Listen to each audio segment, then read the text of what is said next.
Não existem pesquisas científicas que correlacionem diretamente ansiedade financeira com compras por impulso. Não existe quem diga que quem tem ansiedade financeira com certeza tem comportamentos de compras por impulso e quem tem compras por impulso tem com certeza sintomas de ansiedade financeira.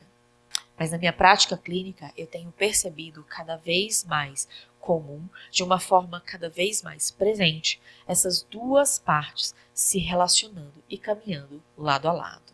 E é sobre isso que eu quero te ajudar a refletir hoje. Como é que as suas compras por impulso e a sua ansiedade financeira têm andado lado a lado e quem sabe você pode encontrar um caminho de solução diferente para as suas questões sobre dinheiro. Vamos refletir sobre isso? Talvez você ache que lidar com dinheiro é apenas uma questão lógica e racional, de compreender planilhas, números e investimentos. Mas na verdade, nós somos seres sociais e emocionais, e o nosso dinheiro impacta diretamente as nossas emoções e também é regido por elas. Eu sou Sara Matos, sou psicóloga clínica e esse é o podcast O Dinheiro no Divã. Aqui a gente conversa sobre dinheiro, mas não no olhar racional, lógico de planilhas, números. E sim, tentando entender como a nossa vida interior impacta a nossa relação com o nosso dinheiro e como a nossa saúde financeira também impacta a nossa saúde mental. Eu atendo pessoas de diversas classes sociais, com histórias muito diferentes entre si, que ganham salários diferentes, que têm realmente vivências na vida muito diferentes. Mas às vezes elas me trazem uma história que pode ser resumida com uma frase assim: não importa o quanto eu ganhe, não importa o quanto eu trabalhe, não importa o tamanho do meu salário, parece que eu preciso sempre mais. E quando eu não tenho mais, eu sinto essa ansiedade financeira que me acaba, porque eu tenho essa sensação de que eu vou ficar sem dinheiro a qualquer momento. Como se tudo fosse acabar, ao invés de eu olhar e entender o que está acontecendo. E ao mesmo tempo que essa pessoa me diz isso, quando a gente começa a conversar sobre a forma como ela gasta o dinheiro, é muito comum que ela me conte algo muito parecido com isso. Dinheiro é feito para gastar. Dinheiro é feito para eu comprar o que eu quiser. Eu não quero ninguém me dizendo o que eu posso e o que eu não posso comprar. O que eu quiser comprar, eu vou lá e passo o cartão. E eu quero uma vida em que eu possa passar o cartão, comprar o que eu quiser, sem medir as consequências disso, sem ter que lidar com as consequências de ficar pensando se eu tenho dinheiro ou não para pagar os boletos. É assim que eu quero viver, é assim que eu acho que a minha vida tem que ser. E essas duas formas de lidar, uma, lidando com o trabalho, sabendo que, independente da quantidade de dinheiro, parece que sempre vai faltar, criando ansiedade financeira, costuma andar de mãos dadas com esse outro comportamento que é: eu quero comprar o que eu quiser, sem pensar nas consequências, sem pensar em como isso eu vou pagar, é simplesmente passo o cartão, vai cair o dinheiro na conta e é isso, e vai ter dinheiro na conta para cobrir todo e qualquer gasto que eu queira fazer, de uma forma impulsiva e refletida, do jeito que eu quero. Eu quero comprar o que eu quero sem pensar no valor e é essa vida que eu acho que eu tenho que viver. Essas duas partes caminham lado a lado dentro de um processo de compras que envolvem tanto compra por impulso, sem uma reflexão e principalmente sem uma responsabilidade madura sobre sua vida financeira, junto com ansiedade financeira, do outro lado, às vezes chegando a um burnout. Um dia eu estava conversando com uma cliente que me relatou exatamente essa história desse jeito. Eu quero chegar na loja que eu quiser, quero passar o cartão, pagar do jeito que eu quiser, sem ter que me preocupar se eu vou ter ou não dinheiro na minha conta para pagar isso aqui. No dia seguinte, eu estou pensando se eu tenho que trabalhar mais, porque não importa o quanto que eu trabalhe, nunca é o suficiente o tanto que eu ganho. E aí eu dei para ela essa imagem. Imagina só que você está diante de uma piscina. Essa piscina é como se fosse a sua vida financeira. Seu extrato bancário, seu cartão de crédito, sua linha de investimento, tudo aquilo que realmente permeia a sua vida financeira como um todo. Nessa piscina tem duas pontas. De um lado dela tem uma parte sua, que é a parte que trabalha, para encher a piscina de água. Do outro lado tem uma outra parte sua, que é aquela que usa a água para fazer a vida florescer, para fazer a vida fluir, para fazer a vida acontecer. Na maior parte das pessoas, essas duas partes não se conversam totalmente. E em algumas pessoas, essas duas partes parecem totais estranhas. Elas nunca nenhuma ouviu falar da outra. Parece um papo de doido, eu sei. Você vai tentar me dizer assim, Sara, eu sou uma só. Eu sei que sou eu que gasto, eu sei que sou eu que ganho, eu sei que sou eu que trabalho, eu estou lá todos os dias, sentada naquela cadeira, na frente daquele computador, com aqueles colegas de trabalho, vendendo aquele produto, oferecendo aquele serviço. E eu sei, no outro dia sou eu que estou lá com o cartão de crédito, passando na conta, naquele site, naquela loja. Eu sei que sou sempre eu. Nós temos sim uma percepção de continuidade do eu. É isso que nos garante uma consciência. Nos faz, lógico, perceber e saber que a gente pode dormir numa noite, no dia seguinte a gente vai acordar, vai saber quem nós somos, o que nos aconteceu, nós temos uma noção de linha do tempo. Mas na hora de lidar com o dinheiro, parece que aquela pessoa que eu sou, aquela parte de mim que trabalha, não conversa com a parte de mim que gasta. Não conversa. E isso acontece de um jeito muito sutil. E eu consigo ajudar as pessoas a entender quando eu começo a fazer com que elas pensem um pouco como se elas estivessem conversando, colocando duas partes dentro de si para conversar. Eu digo, imagina que aquela que quer gastar, que quer comprar aquele item, que seja um sapato. Ela vai comprar um sapato, vamos dizer aqui um valor absurdo de um sapato. Um valor de 5, 10 mil reais. Ela viu esse sapato na vitrine, ela adorou esse sapato e ela disse, eu quero. E eu quero chegar nessa loja, simplesmente passar o cartão, sem me preocupar se a minha conta tem dinheiro ou não para pagar. E eu quero simplesmente chegar, passar o cartão, levar o sapato para casa e ficar muito feliz. Essa parte que comprou esse sapato de, 5, 10 mil reais, conversa com aquela depois que foi a que trabalhou horas, dias e às vezes muitos meses para receber aquele mesmo valor do sapato. E elas duas começam a conversar desse jeito. A que trabalha diz, cara, eu trabalhei 2 semanas esse mês para receber esse valor. Você não pode gastar tudo num sapato.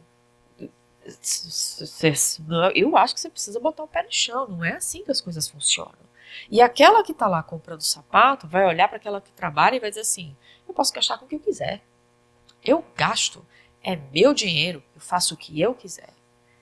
Algumas vezes a gente leva isso para fora. A gente projeta no marido, nos pais, no parceiro, nos filhos. Você não pode me dizer como eu vou gastar meu dinheiro, eu gasto do jeito que eu quiser.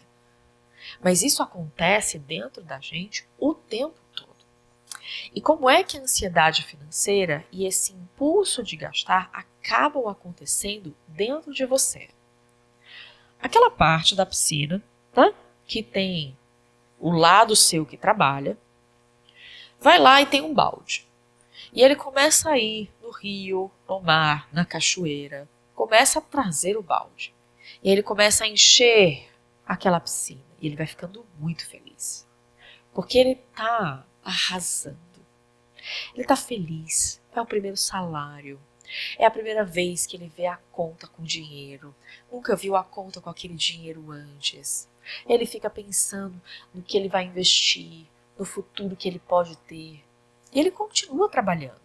E ele vai botando água, vai botando água e vai botando água.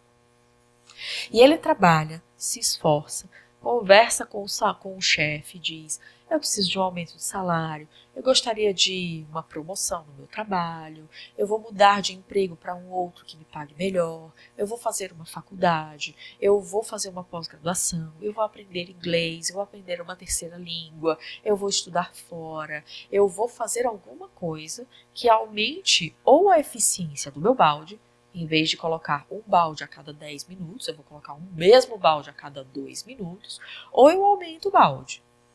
Eu vou fazer alguma coisa para aumentar a velocidade e a quantidade de água que eu vou colocando nessa piscina. Com o objetivo de, eu quero ter uma vida melhor, eu quero ter uma vida financeira melhor, eu quero poder sonhar um pouco. Mas do outro lado da piscina, aquela parte sua que gasta começa a ver aquela água. Como ela desconhece, na maior parte das vezes, emocionalmente falando, que esse dinheiro custou muito, de uma forma prática, é quase como se você esquecesse o quanto você trabalhou para ter aquele dinheiro ali.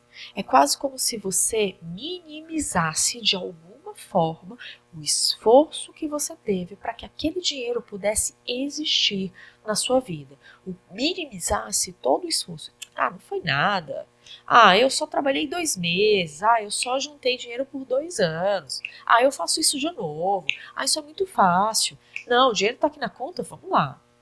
A gente tem formas de ignorar os nossos esforços de trabalho, o tanto que demorou, o tanto que a gente se esforçou, o desempenho que a gente precisou fazer, as conversas que nós precisamos ter, os investimentos em trabalho, em conversas, em processos, em melhorar faturamento e melhorar marketing para poder aumentar a quantidade de dinheiro que entra, a gente tende a minimizar, a ignorar de alguma forma.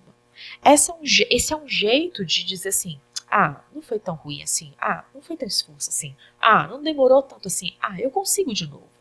E aquela parte que gasta, vê aquela quantidade de água e fala assim, peraí, eu sempre quis colocar água ali naquela terra. Eu sempre quis lavar a roupa daquele jeito. Eu sempre quis cozinhar aquela comida. E ele vai utilizando essa água para partes da vida. Ele vai comprar um sapato, vai comprar uma roupa, vai pagar o aluguel, vai pagar o plano de saúde, vai começar a tirar o dinheiro desse espaço financeiro para facilitar a vida. Mas se essa parte dentro de você que está olhando esse dinheiro minimiza, ignora, ridiculariza a forma como a outra parte trabalhou, você vai se entender a se colocar em situações desnecessárias na hora de gastar o seu dinheiro. Poxa, eu tenho uma reserva financeira de 6 meses de salário. Não custa nada eu pegar um pedaço dessa reserva e fazer aquela viagem XYZ agora. Não custa nada eu pegar, e eu já ouvi várias histórias de várias pessoas que já me disseram, eu não acredito que eu acabei de pagar, de comprar, de usar toda a minha reserva financeira, que é para emergências, em algo que não é uma emergência. Eu não sei o que aconteceu, parece que eu não posso ver dinheiro na conta. Parece que tudo que eu quero é gastar dinheiro. Eu vejo dinheiro na conta, eu já tenho um circuitinho para gastar. Porque essa parte que gasta, ela reduz os esforços, ela minimiza os esforços, ela diz, não é nada, foi sorte. Se dinheiro está aqui, essa reserva de 6 meses está aqui, porque é pura sorte. E ela vai gastar. Ela vai gastar com uma viagem que não é de emergência, vai gastar com uma roupa que não é de emergência, vai dar uma festa para os amigos que não é de emergência, que poderia ser feito de um jeito diferente, que poderia ser negociada internamente de uma outra forma, e ela vai tirar o dinheiro da conta. Ela não vai poder ver dinheiro na conta que ela quer gastar. Essa parte que gasta, ela desmerece os esforços da parte que ganha, da parte que trabalha, internamente falando. Ela vai tender a dizer assim, não foi nada, e vai gastar como se realmente não fosse nada. Uma viagem aqui que eu vou pegar essa reserva de emergência e vou pagar essa viagem para Disney e vou levar o meu pai, a minha mãe, o meu irmão, a minha irmã, o meu tio, a minha tia, os cachorros e todo mundo. Mas eu vou levar todo mundo? Isso é dinheiro de pinga, isso é nada, isso eu ganho de novo, isso eu faço de novo, isso aí, é só eu encontrar um cliente novo, essa reserva é feita rapidinha de novo. Tá tudo bem, tá tudo resolvido. O importante é que eu posso gastar o que eu quero, sem responsabilidade, sem refletir nas consequências, sem lidar com as consequências do jeito que eu quiser. Quem lida com as consequências? No caso, a gente sabe, somos nós mesmos, né? Mas aquela parte que trabalha. Porque é ela quem sente a ansiedade financeira. Não é a minha parte que gasta. A minha parte que gasta, ela não tem e ela não deseja ter freios. Ela não deseja ter consequência. É concretização de consequências. Ela deseja que quem vai lidar com a consequência é quem está trabalhando. Eu só quero gastar. Eu só quero estar aqui e tudo que eu desejar, passar o cartão e comprar. Essa conversa interna, ela acaba criando muita confusão e conflito interno. E conflito que se resvala na vida financeira mesmo. Eu sei que esse papo, eu sei que eu estou trazendo algumas questões aqui que parecem muito simbólicas e muito amplas. Mas deixa eu tentar trazer ela para o chão para que você comece a perceber como é que isso opera na realidade. Fui lá, trabalhei.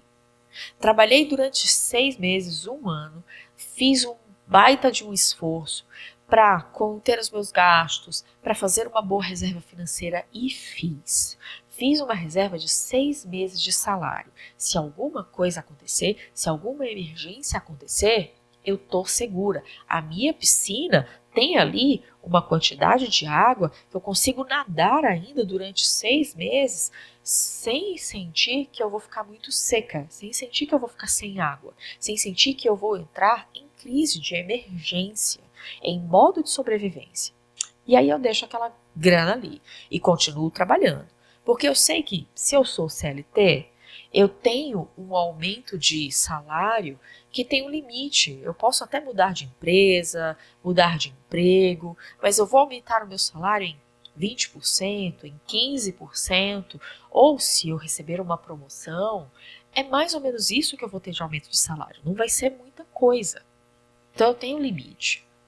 Eu sei desse limite. Eu sei que eu trabalhei, que eu fiz horas extras, que eu aguentei aquela pessoa do meu lado tentando puxar o meu tapete o tempo todo. Eu sei o esforço que eu vivi na minha carne, na minha pele, a ansiedade de trabalhar os finais de semana, a ansiedade de às vezes não ir num evento de um amigo porque eu precisava entregar um relatório para realmente poder economizar. Não fui naquela festa, não comprei uma roupa nova para poder economizar. E aí eu tenho 6 meses de reserva em casa. Tá lá, linda, um chuchu. Assim que eu termino essa reserva, algo dentro de mim parece que sai do lugar. E eu começo a, de forma impulsiva, incontrolável, olhar sites de viagem. O que eu vou fazer com esse dinheiro? Não, eu não posso ter dinheiro parado na conta. Eu não consigo ver dinheiro na minha conta que eu já quero gastar. Nossa, tem alguma coisa aqui dentro de mim que começa a subir e eu não sei o que é e eu preciso gastar esse dinheiro. Já sei. Eu vou comprar um carro. Já sei, é isso, eu vou comprar um carro. Tenho aqui, juntei 6 meses de salário e é o valor de um carro. Cara, que coincidência, eu achei o carro no valor, nas condições, aqui do lado da minha casa. Gente, foi uma coisa assim, parece que foi o divino que colocou na minha frente. Eu vou comprar esse carro agora. E eu não seguro de jeito nenhum. Eu não tenho condições, essa parte dentro de mim que está lidando com essa compra, ela tem dificuldade de entender consequências de longo prazo. Ela tem dificuldade de entender que se essa reserva sair, eu vou entrar em modo de sobrevivência, eu vou estar insegura. Essa parte tenta me convencer de que se eu fiz uma vez, eu consigo fazer de novo. Se eu consigo fazer isso em 1 ano, eu consigo fazer de novo em 6 meses. E essa conversa interna, ela desgasta muito a nossa saúde mental, porque ela acaba nos trazendo essa conversa, essa negociação interna que não tem para onde ir a não ser bagunçar a vida financeira. Aí eu vou lá e compro o carro. E quando eu compro o carro, eu sento no carro e eu olho a minha reserva financeira, eu pergunto para mim mesma, o que aconteceu com a minha reserva? Quem gastou essa reserva? O que eu fiz? Não, alguém gastou. Não, eu recebi um golpe. Mas foi de mim mesma. Essas duas partes, elas têm muita dificuldade, na maior parte de nós, em conversar entre si. Porque aquela que compra não quer lidar com as consequências daquela que recebe o dinheiro, vai precisar lidar. E aí é onde se instala, muitas vezes, uma ansiedade financeira, porque não se consegue parar as compras, porque não se quer lidar com as consequências, porque não se quer lidar com as compras de uma forma mais madura. Eu não sei se está fazendo sentido aqui para você isso, se você consegue relacionar isso com algum fato da sua vida que você tenha vivido em algum momento. E se de alguma forma você consegue perceber essa dinâmica interna que acontece entre a sua parte que trabalha, a que traz dinheiro para dentro da piscininha e aquela que pega o balde, tira o dinheiro aleatoriamente, gastando como se não houvesse amanhã, e só quem sabe que existe amanhã é quem está efetivamente trabalhando dentro de você para manter a sua vida financeira estável e no azul. Sair desse espaço muitas vezes requer que não é sobre trabalhar mais, nem sobre você chegar num valor que você diga, se eu tiver tanto por mês, eu sei que eu vou poder gastar o que eu quiser sem me preocupar com as contas e os boletos no final do mês. E sim trabalhar essa outra parte para lidar com consequência, para inserir consequência dentro dessa linha de pensamento, dentro dessa parte de você que está tirando a água da piscina para gastar de uma forma indiscriminada. É colocar realmente freio de consequência nela. E às vezes, para fazer isso, você vai precisar sim de alguém que possa te ajudar a entender por que você gasta como gasta. O que dentro de você faz você acreditar que se você tiver dinheiro ilimitado, a sua vida financeira está finalmente resolvida. Se precisar de ajuda, me manda mensagem, a gente conversa, marca um bate-papo para a gente entender o que está acontecendo com você.